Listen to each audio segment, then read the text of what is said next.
Изкуството да казваш не.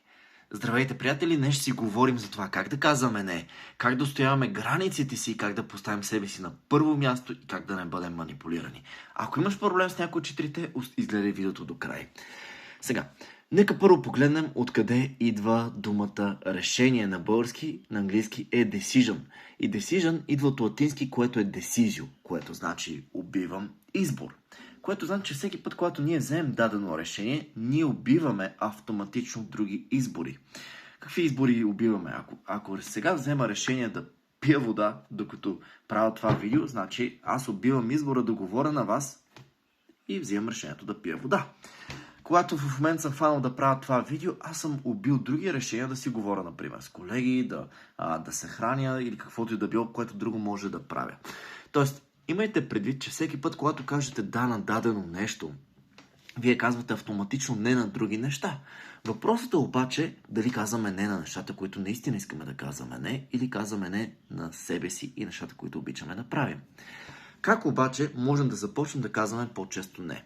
Да кажем, обаждани с някой приятел, клиент или дори шефа, ни казва: виж сега, Кире, може ли да дойдеш да ни помогнеш да издърпаме колата или да пренесем едни неща?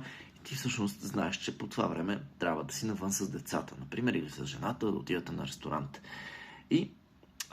Или да го направим още по-реалистичен пример. Здравей, Петър!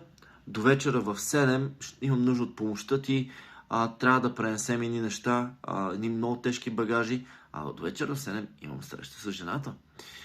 И повечето хора, които не могат да казват не, какво правят? Те се съгласяват с Киро, който им се обадил. И остават жената на втори план, а всъщност жена им е по-важна. Или дадо нещо, което те си планирали, да отидат на фитнес, например. Първа тактика. Не отговаряйте веднага. Дайте си време да помислите. Тактика номер 1 работи безотказно. Никой не ви задължава в момента точно да давате отговор. Всъщност, никой не ви задължава и в момента да дигате веднага телефона. Тактика номер 2. Кажете на Киро, въпросния Киро: Киро, звъни ми до вечера след 5, ще мога да ти дам моят отговор. Тактика номер 3 е да го направите нещо още по-конкретно. Киро, звъни ми до вечера в 5 и тогава ще дам моят отговор. По този начин хем си давате време да помислите и да прецените ситуацията. Хем за това време Киро ще му се наложи най-вероятно да измисли друг вариант. И всъщност той дори няма да ви се обади в 5 или след 5. И разбира се, няма нищо лошо в това да кажете не, защото тактика номер 4 е като кажете не, да не се обяснявате. Киро, няма да мога, защото ще ходя на ресторант с жената, нали знаеш какво е? Жената ти ли е по-важна от най-добрият ти приятел? И тук това вече е манипулационната тактика. Колко пъти сте го чували това нещо?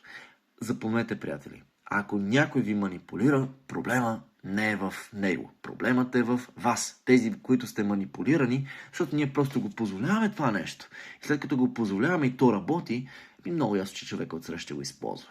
Така че не давайте веднага отговор, дайте си време да помислите, дайте точен час или след някакъв час, в който да ви се обади Киро, за да дадете вашето решение, и когато давате вашето решение, не се обяснявайте. Имам си работа. Успех ви желая!